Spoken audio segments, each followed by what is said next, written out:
Mcvey, the current MP for Tatton, former Secretary of State for Work and Pensions, Conservative leadership candidate, and Minister for Common Sense, am I right in saying? Esther, would you like to just introduce yourself for a few minutes and talk about your career?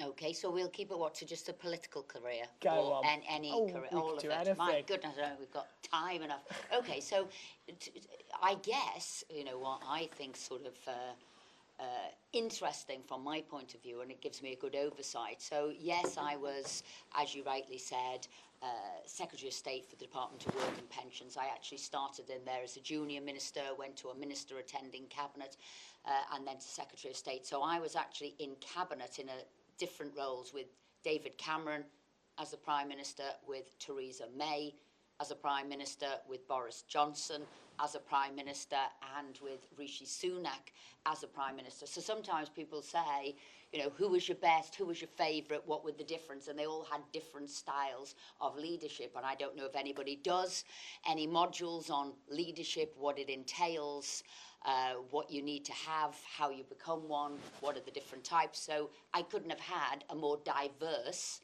set of leaders. They were all completely different. The only one I wasn't in government with, but it was only a short spell of time, was Liz Truss. So I never got to see her leadership style close up. But I come from, as you can tell by my accent, from Liverpool. It isn't a hotbed of conservatism. I used to joke, I was the only Tory in the village. But sometimes it can really shape and hone your views when the people around you don't necessarily share them. So I always say to people, I know what I believe in as a Conservative. I didn't find my way there through family, friends and connections and have somebody else's view of conservatism. I have very much my own, shaped by my environment. And I think that is really interesting, how you find your politics. What is it that defines your politics, and why did you ever want to go into politics? So mine was always about social mobility, very much there, but for the grace of God go I. And in that regard, I had an unusual childhood that my parents couldn't afford me or look after me when I was young. So I went into a Bernardo's home for the formative part of my life. And then my parents, who had no money, set up a business. And then that's how they eventually got me back. They probably didn't think that journey was going to be as long as it was, but it was. And so in that regard, I always believe in everybody should have a second chance. Some people can make a mistake. Lots of people need a reason to forge out their path in life, and sometimes that can come from the birth of something else. So again, I think there are many reasons why people end up in politics. But what I have discovered, irrespective of the side of the house you're on, it is because you do believe, or at least the vast majority of us believe, you can make a difference.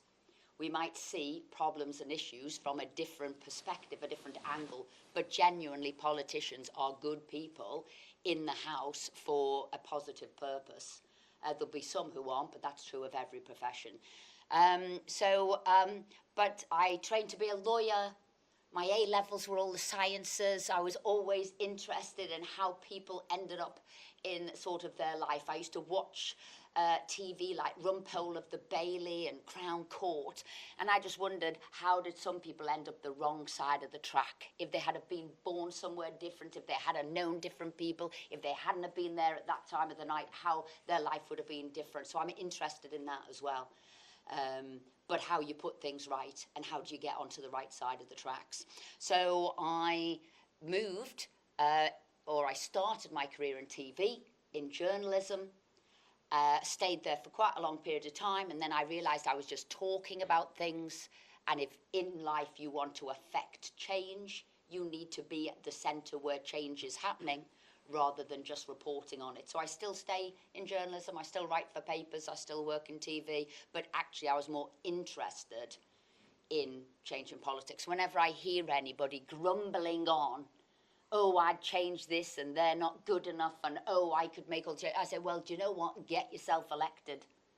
Don't be one of life's moaners and groaners and pointing of the fingers. If you really want to do something, get involved. Right, so I've talked for a little while there, and maybe you've got a slight sort of feel for me, or maybe not.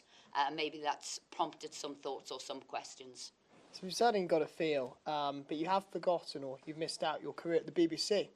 Well, I said media and sort of skipped on with that. I didn't forget that. I mean, I have not forgotten that part of my life. Do you want to talk about the BBC and sort of like whether that influenced you and what your career? Well, I guess I can be grateful. They were the first people to give me a job in TV. What's not to like? And I will only say ignorance is bliss. And that's how I got my job. So I believe in life. You break things down to its smallest possible component parts, find a way to do something and get along and do it. Don't think of the enormity of what you're doing and then don't even embark on your journey. So in that regard, I say ignorance is bliss. I thought, jobs were advertised of a Monday in The Guardian. They were in the Ariel magazine. You could write to different producers. So in that regard, I had strength because I wrote off to a whole host of people to see if anybody would give me a job. And most of my CVs bounced back in record time that no, they did not want me, as I'd sort of set myself up for the head of news or something, or the head of sport. But somebody said, and this is how to bring you down to life with a bit of a crash, would you like to do some work experience? To which I said yes. And that's how I believe that, everything, get your foot in the door. So I started off BBC Birmingham, and then I got a job front of screen with people like Andy Peters on what would have been children's TV in the broom cupboard. But to me, you've got to start somewhere. And so when everybody or anybody is slightly sneery of where I started in TV, I kind of smile because I didn't have the connections. I didn't know anybody who worked in TV.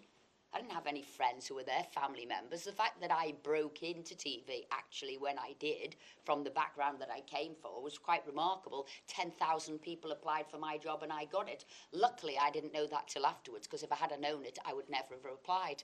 So I do say, there's strength in ignorance. But if you really want to do it, give it a go. And if somebody says no to you, so what? And I look at things, if you crunch numbers, and I look at numbers, I thought, well, I would expect 50 maybe rejections. What is your numbers game in life? That job was 10,000 to 1 that I got it. And by the time I was applying for a job in the end, I was probably 4 to 1. So that's how you look at life. And each time you take a step forward, your numbers, the probability of you doing it, gets slightly better.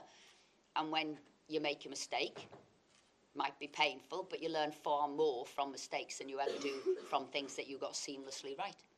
So then what would be your advice to, I guess, a 20-year-old Durham University student who's about to embark on his or her career? Oh, just do it. Just do it. And I sound ancient when I think what year you're leaving university and what year I left my university, but I was growing up in Liverpool at a very, very difficult time. And so I was in Liverpool in the 80s. And people would say, why didn't you just go into what would have been deemed a safer and easier profession? And I said, you know what, when the job market's so bad, you can do whatever you want. Because you're not going to let anybody down or yourself down. In a way, when the environment and the world is so difficult, there is also a liberation in that. Because every job was difficult. And every job was going to be difficult to do. And I think at the moment, if I'm being brutally honest, 2025 is going to be a very difficult year. And for young people, it's going to be a difficult year, particularly after, I will say, coming out of lockdown, coming out of COVID, but Rachel Reeves' budget, a lot of businesses now are pulling in their horns, and they might think we might not be taking on a young person or giving somebody a go, because we've actually got to fight for the survival of our business. So I would say whatever anybody wants to do, now is the time, because you've got the freedom of not letting anybody down. So I look at the world from a different angle. Now is the time to have a go at whatever you want. And is it that have a go sort of mentality which encouraged you to go from being, a businesswoman in Cheshire to Parliament? Or was there another reason? Well, mine was from TV. Okay. And I had met and spoken to, and it was, sometimes you get to your wit's end for whatever reason that is, and you think, I would like to affect change. So I was in TV, and my mother said, do not do it. You have a lovely life. You're invited to the best parties. People like you. Should you declare what your politics are, it might not be as nice or an easy path. How right my mother was, if only I had listened to her. So it was actually being in TV saying, I don't want to talk about things, I actually want to go and affect change. So my vehicle, which was I set up a business, that was just to support me and pay for me to get into politics. So that's how I became, as it were, a businesswoman for 15 years, because that was the journey. And it was longer than I thought it was going to be, because obviously you can lose elections. And I lost my first 2005. It was my first one, and I lost. What seat was that?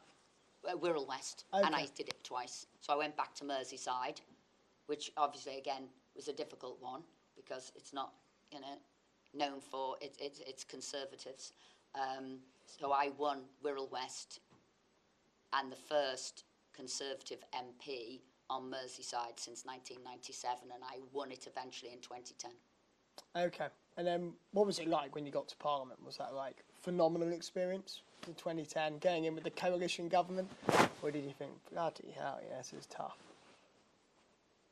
Again, I didn't know anybody in politics.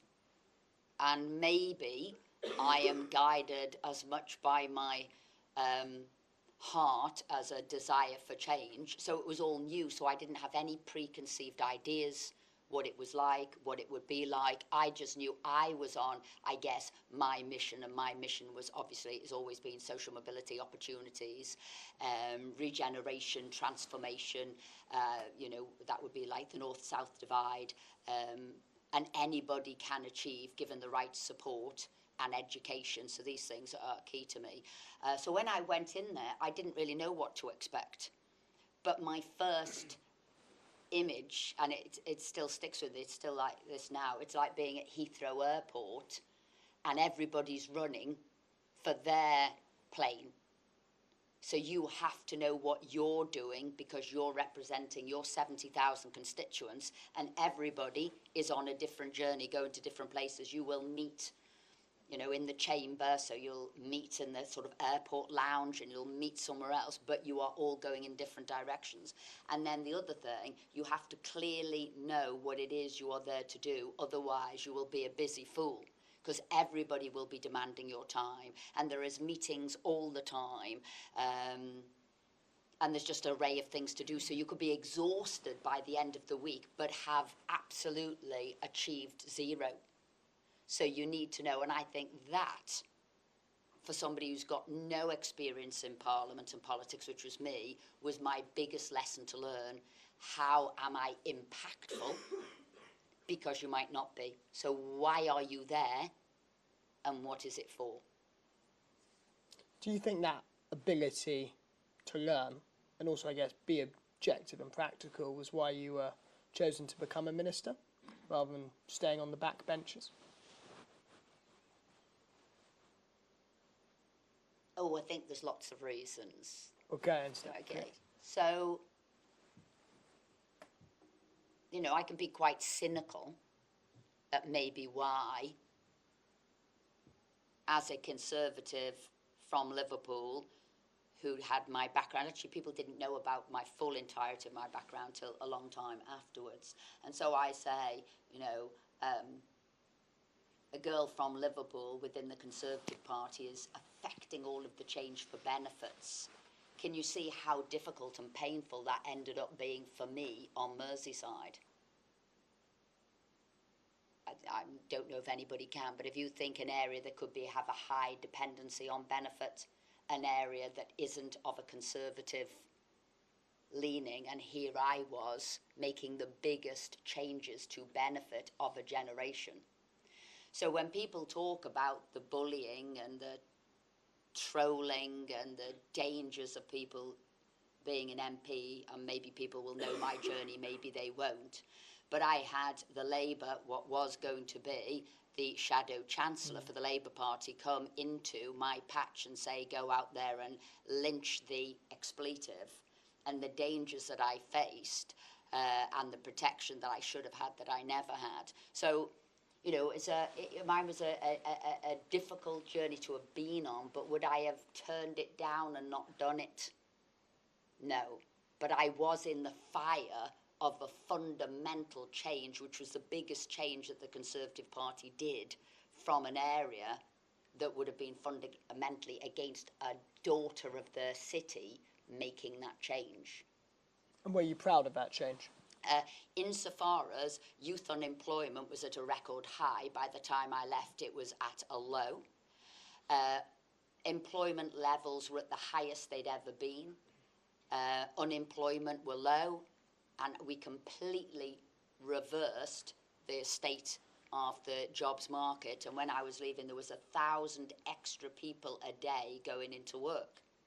Now, am I proud of that? Absolutely, because for me, the scars of unemployment that I felt were particularly painful in Liverpool, I had in my way helped other people not have those scars. So yes, and for me, employment and fulfilling your potential is the only way somebody will be a happy individual. Without that, you will not achieve what you should have on this planet. And that's what I think is important. So whatever that is for people, whatever they feel their potential is, achieving that to me is the single most important thing you can do while you're alive. Because what was the point of the gift of life, in a way, if you don't go out and do all you can? You've got this wonderful world, and you've got all these opportunities, and it is incumbent upon you to do your little bit in the history of life. For good. You're certainly right there. You've obviously highlighted that achievement with youth unemployment and unemployment in general. But what do you think was a specific success, like the biggest success, I suppose, of the coalition government? Because it's sort of marred by the Brexit referendum now, which proceeded till 2015. What would you say is was David Cameron's best thing he did? Okay, so again, I'm trying to work out how old everybody was in this room and what it would have meant, sort of the 2008 financial crash. So I don't know what that would mean here, but this is why David Cameron, the coalition, won. It was because the country was in a perilous state, and everybody thought what we needed was to get the country out of that. So that was the 2008 financial crash. So that was why he was brought into office. So turning the economy round, it's always about the finances, that it was for him, is what he did. So me, and a key part of that was benefit changes and getting people to work. It was about making sure it was an environment that was positive towards, or sort of business friendly, and that. So that was a huge achievement, and that is what he did. So you went from a coalition to winning a majority government, which is what he did. So obviously people were seeing the value and worth of and it was Cameron Osborne, really. It really was. The two came together, they partnered up together, they worked together, they trusted one another, but that's what that partnership was very much about, and that vision of the powerhouse of the North. And if you look at all the northern cities, fundamental changes, the infrastructure, the development, the sort of the built environment, absolutely light and day from what it was pre-2008. So then would you agree with me, would you agree with me in what did for David Cameron was the Brexit referendum, and actually did for his legacy? And I suppose that leads me on to another question, was Cameron right to have a Brexit referendum? Look, this had been bubbling up for some time. This wasn't something that if he hadn't have done it was going to go away. This had been bubbling up. There was always a lot of people who were unhappy when people went into the EU, but this had been bubbling up. So if people remember, actually, Nick Clegg and the Lib Dem party had done a vote that they actually wanted a referendum. So it was interesting how it came about. But I think the notion that it wouldn't have happened and people wouldn't have been pressing for it, probably just, that isn't a reality. It was going to happen. Mm-hmm. Did he necessarily think, now this is different and I don't know, I can't read his mind and I don't know, did he think he was going to win an outright majority and then have to deliver what he'd promised? I don't know. Did he think he'd end up coming back in coalition and somehow not have to deliver a Brexit vote? It's a different issue. So he might have been surprised that he'd said it and then he had to do it and they won the election. But he was as good as his word and he delivered it. Then, did they think they were going to lose that vote is another issue as well. And I don't think he did think he was going to lose that vote.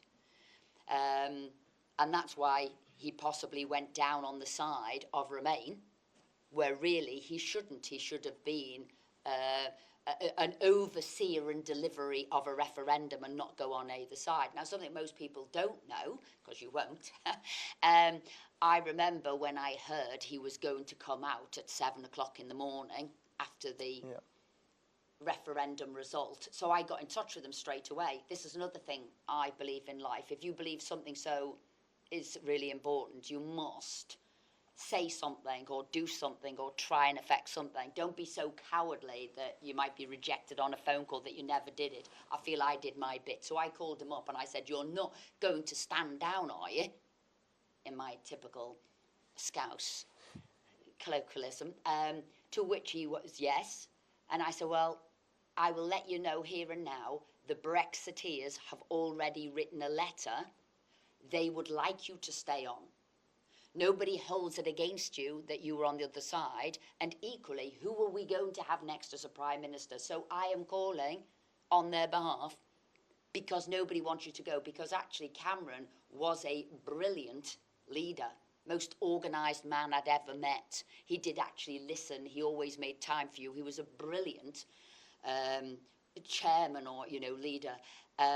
Anyway, he said, well, I can't. I chose the opposite side. He felt it would be disingenuous to then try and lead a party that had voted for it. And I said, oh, well, look, okay, you've made up your mind. I hope you don't mind me calling you and telling you these things. I really feel it's important for you to know, and I feel it's important you hear from other people. But, obviously he didn't. He felt for him that it would have been disingenuous to have remained, and he couldn't have remained. I actually wish, that he had stayed. Because I actually think he would have, handled it well. Better than Theresa May. Oh, well, I resigned from a cabinet, so yes. Yeah. Because I didn't think she was delivering it. And I felt the longer it went on, the more painful, like a bad divorce, it was becoming. Mm-hmm. And then both sides get entrenched and both sides get bitter. So she didn't do it quick enough when she became Prime Minister in 2016? She didn't do the process quickly enough and have the negotiation? Yes. There's lots of different things that, there was lots of different things, but that was one of them, yeah. Okay. And were you then a supporter of Boris Johnson? Or were you not after Theresa May? Boris Johnson had already got the leadership vote. Remember, he would have won the vote. It was him who did the sort of startling, I'm standing down, I'm not going to stand. But he would have won the vote. So when the next leadership came, he already had something like 168 votes in the bag. No, what I stood for was something I'd done for 20 years, which was called blue-collar Conservatives.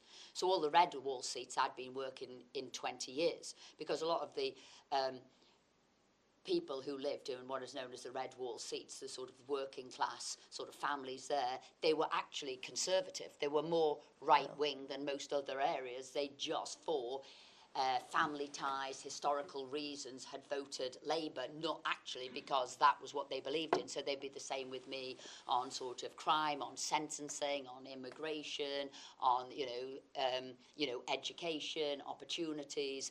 So it was only a matter of time they would sort of move, maybe come around, and then it was a combination of the Brexit vote, Boris being the person they felt they could go down the pub with. He did play a role, but the biggest actual role was a lot of the Labour family not liking Corbyn at all. So the pressure points came from different areas, as well as having had Labour ministers and Labour MPs who'd represented them who wouldn't know a working class person if they'd fallen over one in the street, because they were part of the liberal sort of metropolitan intelligentsia, and they fundamentally looked down on the working classes to which they were meant to represent. So there was a whole host of reasons, and the vote had moved for quite some considerable time. Okay, well, before we move on to sort of the current state of politics, I have to ask you, a lot of MPs of the Conservative Party lost their seats at the last election. When you lost your seat, was it 2015? Yeah. What was that like after you lost? It was pretty tough. Yeah, I again, you've got to see humour in the dark sides of life. I am good at that, even if I say it myself. I take, obviously, rejection well, and I can see humour in most things. And I thought, can you believe it? Here I am, the Minister of State for Employment, becoming unemployed. The person who is in charge of the country's job centres now walking into one. So it did actually sort of, make me smile. And I thought, God's got a cruel sense of humour there. But because I had done so much canvassing and leafleting and speaking to people, I knew that it was tight on the margin, and I felt I was going to lose. But it was tight. It was 400 votes. Yeah. So it was tight. And then I would have won. The Greens did a deal with Labour, and then I knew I'd gone. Labour thought they'd won by loads, and actually there was a recount. And I won on the floor. They won on postal votes, because they'd done a massive campaign to get all of the council estates, and I've got one that was 10,000. I had a big council, and they'd got them all on postal votes. But look, this is politics. This is what you've got to live with, and you've got to be a realist. So I lost, but I felt it was a good loss. And then I always knew I would be back, which I said on the night. I think Dimbleby said, I've never spoken to anybody as positive and as upbeat as you once they've lost. And I said, yeah, but I knew what was coming, and I know where I'm going next. She came back 2017. Mm-hmm. What do you do then between 2017 and 2019? Between 15 and 17, or 17 to 19. I guess 15 to 17, you're sort of preparing to be. Yeah, well, I had to get a job and pay my bills, because we've, mortgage and what have you. And so I went out. I got, as people would call it now, a portfolio of jobs, which is what I did, because I knew I was coming back into the house. That's what I aimed to do. I didn't think it was going to be as quickly as 2017. Obviously, you were thinking it was going to be 2020, so I'd sort of planned it to there. Although I did say I did think there was going to be a quick election. I did think that things were going to go really rather turbulent, and there would be a lot of churn. Everybody said, no way, it wasn't possible. Well, it did. If anybody ever says to you in politics, there's no way, it's not possible, it invariably is. So yes, got a job working. I remember I was off to work, and I thought, this is the most peculiar thing. They're putting, they're just about to have a statement outside number 10. It wasn't a government one, so then you knew it was pretty much going to be an election called. And then, like you said, I was back in 17 to 19. And was it your previous experience as an MP between 2010 and 2015 which helped you secure Tatton, which was probably a much safer Conservative seat? But it couldn't have been much less safe. No, it was the speed with which it was done. So a snap election was called on the Tuesday. George Osborne had just been reselected at the AGM on the previous Friday night. He was no longer Chancellor. He wasn't expecting there to be a general election.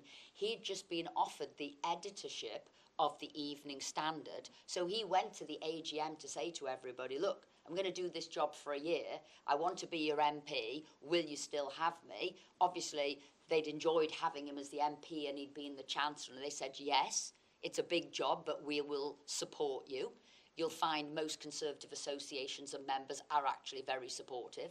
Well, blow me, the election was called on the Tuesday after he'd just told them on the Friday and just got the job. So they called an EGM on the Wednesday and said, will you stand down from being editor of the Evening Standard and be our MP? To which he said, no, I can't. So the seat didn't even come up until the Thursday. I put in my list of 5, I think it was, on, I think it was close to play Thursday, only just finding Tatton was there, to which it was being selected the following Wednesday. And this is what I'd recommend to anybody.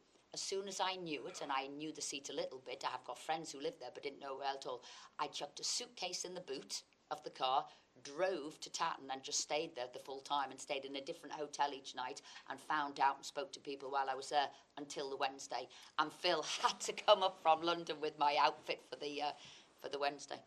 Okay. And so then elected... If you want something, Go on. you're going to find a way to do it, aren't you? You only had a couple of days. You couldn't read about it on a book. You know, you couldn't place a few phone calls, read about it in a book. If you want it, you get there, and you, as best as you can, in 5 days, like cramming revision or whatever it was, you do it. Certainly. Very good advice. So then, between 2017 2019, what were your ministerial positions again? That was Deputy Chief Whip. Whip's office is such an interesting place. You don't I love actually being have in a the whip. Whips. Well, yes, but nothing to do with that. It's not true. Deputy Chief Whip, fabulous job. You go to the it's like a performance, and you're behind stage on this one. So they're very much the sort of MPs, ministers, very much front of house. You understand the workings of the clock. You understand the mechanisms, the procedures, and your day very much concludes every day. So you start, it sounds like an obvious statement, but if you're a minister, it could go on for months, what you're trying to do. Get the policy right, get everybody on board, have a vote in the House. It's your day, what you're doing goes on for months. You might achieve it, you might not. A whip's job starts in the morning, that you need this done, and everybody to have voted for it at 10:30 or whenever the votes are, and your day is concluded. And I love that about it. Very much goal-orientated, very much delivery every day, and you can see it. So it was, and people management, very interesting. So I did that, and then I was brought back in to be the Secretary of State for the Department of Work and Pensions. Okay, and what was that job like? Because that was a full cabinet ministerial position, wasn't it? Yes. So I had the benefit of having been a junior minister and a Minister of State there. It's a massive department, the biggest spending department. So the fact that I had 2 of the briefs under my belt was very important. I mean, sometimes to walk into a role that you know nothing about and go in as a Secretary of State, it's like trying to do a PhD in a couple of months. It is brutal and relentless. And trying to get under the bonnet of something like that's really difficult. And you have to rely on other people being excellent and letting you know where the problems are. And that's sometimes how ministers come unstuck. It's not their ability. It's maybe they were looking at a different part of a brief and trouble brews up elsewhere. And the speed with which you can locate that, sort it, and get it under control. So how did you balance your relationship with your senior civil servants whilst you served as a Secretary of State? I always got on with them. Oh. And I think they do a very different job to you. You are the one saying, this is my idea, so I'm the one setting the direction. Civil servants who work for you are very bright, very able. Neat, tidy, numerically great, dot the I's, cross the T's. But it is not their job to find solutions for you. Mm-hmm. Should you think that is their job to come up with the ideas and the solutions, then you're not doing your job right. You have to set your narrative, know what you're doing, what is your reason, and then say, right, can you help me tie this in, knot this in, make it work? Who do we have to speak to? How, who's the sort of stakeholders? Who am I managing? How do they all have to know? How do we make sure we deliver this? So that is their job, and they will then cushion you and support you. But you must know where you're going. That is, I think, sometimes where it can go wrong. So is it not as inefficient as current pundits say it is, the civil service? Oh, has it grown in size unnecessarily? Yes, it has. They're not always the immediate civil servants to you. What we have done over a period of time, very much started sort of by the Blair government, were these quangos. And that is dangerous for everybody because nobody can ever really hold them to account, because there are arm's length bodies or separate organisations of which they run the show. And when government hands out the responsibility to whatever 400 quangos with their own CEOs, their own board of directors, etc., you know very little about what's going on, and you don't control the levers if it's off track to get it back on track, yet you will lose your job and be held accountable for them. So that's a problem, the size of those, and not being able to see what's going on, and them sort of mushrooming in size. But were there certain times that the civil service grew unnecessarily? Yes, it was. During lockdown was one of it, during COVID. And really they should have said these are temporary jobs which will go back to this afterwards. Okay. So just a few then final questions from me before we open up to the floor. Conservative Party clearly suffered its worst ever defeat. How do you think Kemi Badenoch is doing? And although it's fairly early days, do you think it can be turned around for the Conservatives? Okay, so it is very early days, and you are right, we got a thumping at the general election, and therefore to be the leader of a party that has just been booted out of office and lost in such had such a seismic defeat, it is going to be difficult for whoever were the leader, because there is so much that she's got to do. She's got to set the course of where we're going. She's got to find out the underpinning philosophies of the party, get everybody back on board, boost the morale, build up membership, find new people for the party. So, there is a huge, there's an enormous task for her to do. Also, something which will be difficult, do people really want to hear from you just yet?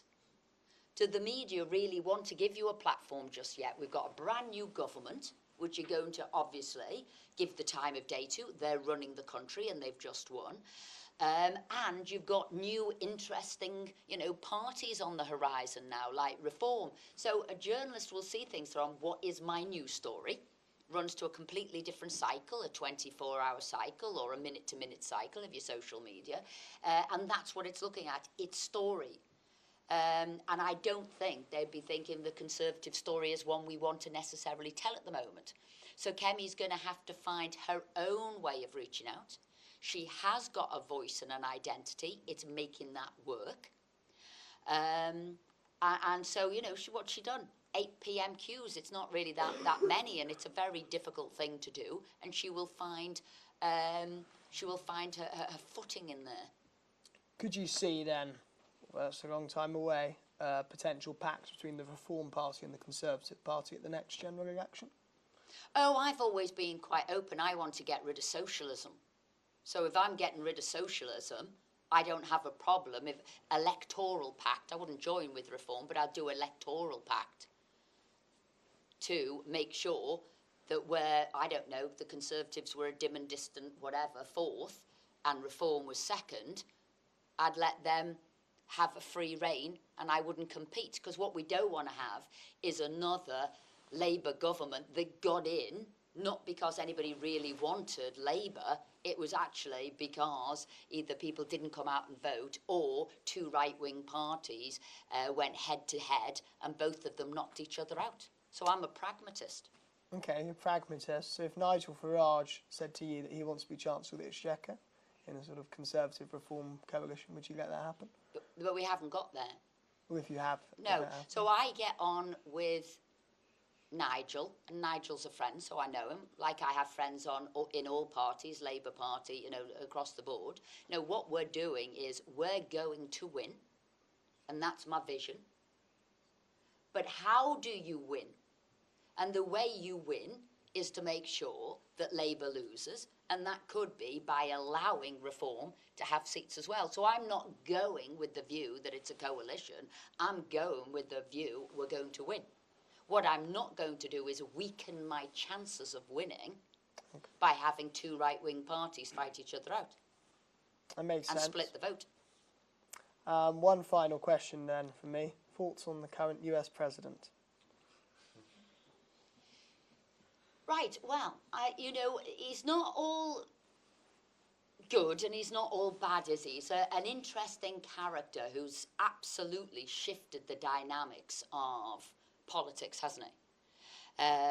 He has come out and said and done things that probably nobody else would have had the strength to be able to do it. So in that regard, when things you can get behind is making the state smaller, making the individual stronger, looking at waste, getting rid of EDI, and it's basically, as it is for anybody, can I make my population feel better off now than they were last year? How do I help people get jobs? How do I help their children have a good education? And that is why he won. People didn't think he was going to win, but that was fundamentally why he won. And the people at the time were looking for like a strong man in politics or a strong woman in politics. They were tired of, I guess, a sort of a metropolitan elite running the country, but not looking out as they saw it for the individual. So that was what he stood on, and that is what he won. And remember, he got votes from women, from ethnic minorities, he got votes, he won the popular vote. He got it from everybody. So I think that's interesting. Now, my last couple of articles that I've written have not been so complimentary about Donald Trump, because you cannot treat everything that you do as a business deal. You need diplomacy. You need to understand sovereignty. You need to understand the history and the tensions and the grudges that people maybe hold around the world. So my last couple of articles have been, one, about as he was preparing for his meeting and the peace deal that he was possibly going to do, between Russia and Ukraine. How was he going to do it? And I said, I believe he will overplay his hand and it will go bust. And then in my second article that I wrote about him, I did not appreciate the meeting in the Oval Office between Vance, Donald Trump and Zelensky. I did not understand why you would have cameras rolling throughout that when you had not got the details of the agreement and tensions were running high. It was an inevitability you were going to have a diplomatic faux pas, as it proved to be. It did not look good, and it was not good that we saw a president of another country being fundamentally bullied, and he was not at all by a fawning Starmer and a forming Macron agreeing to everything Trump said all week. None of them picked him up on a fundamental point that Putin has signed many peace agreements and never adhered to them. And you cannot allow facts to be rewritten, which Trump manages to rewrite facts. Zelensky wasn't the aggressor. He wasn't a dictator, and Russia had invaded that country. And you need to have the facts. So all of that was wrong, and it needed to be corrected. And that's why I said life isn't also an episode of The American Apprentice. And that is how he treated that. And that, I think, was a failing for him. I think globally it was a failing, and probably why you've seen reforms polls tank in the last week or two because of their closeness, because they didn't know what to say about Trump and their closeness with Trump. You need to pick somebody up if they're wrong and agree with them when they're right. And I will do that on instances Trump's right, but when he's wrong, he's wrong. Well, on that happy note, let's have some questions from the floor. If you've got a question, please raise your hand and state your name and college. The gentleman at the back. Hi. Would you say in light of obviously the US cutting aid and appearing to move away from Ukraine, that the government's focus should be on rebuilding the special relationship and getting the US to work with Ukraine? or working with our European partners to ensure defence for Ukraine? Thanks. Well, I think if there was one thing that Trump got right is when he said, look, America can't pick up the bills for everybody. You in Europe have to put more into your defence budget. That is not for us to do. You know, sometimes there was a superiority of sort of Europe's, you know, and a sneeriness really sometimes to America that, you know, they didn't have an NHS, or they didn't do, you know, they didn't have such a generous benefit scheme. Well, the reason they didn't, it was because they were picking up the defence budget pretty much for the world. And Trump has come in and said, you know what, my taxpayers want to know what we're getting for value for money. And we're not going to be doing this anymore. And you need to look after your defence, and you need to look after your commitment to your country. So that I agreed with, and I think it's good for all of us actually to understand the world is a dangerous place, and one of the first duties of a government is security of its people and security of his land. So he's definitely moved the dial there. Now, what do I think we should do? Yes, we need to pay in more to NATO, but we need to keep NATO. America needs to stay in it, we need to stay in it, and I don't want to see European leaders thinking they can go on their own and so and empire build, but not have that strategic partnership and alliance. So I think that's key. And I think we need to be mindful of whether there is a peace deal on the table. And as I said, we've seen that 3 times, and Putin's never agreed to it. And if it's just to get minerals from Ukraine and sort of be a dominant force there, I think we've got to see where it's going. But for us, working together is positive, but we do need to have that hand across to America. But I think everything's so much in flux at the moment. I think we've just got to follow it. Any further questions for Esther? Sebastian. Hi, Esther. Do you think that a significant reason Rishi appointed you to the cabinet is to tame your influence from the backbenchers? Because I know prior to that you had your show with GB News with Liv Davis, and I know that's what a lot of people are speculating. So, do you agree with that? No, I don't agree with that. I'm trying to... So I know what I believe in, and that's another thing I think, you know, agree with people like Trump when he's done things right, and I know when he hasn't, understand what we're doing and don't be buffeted by, you know, the tides for other people. No,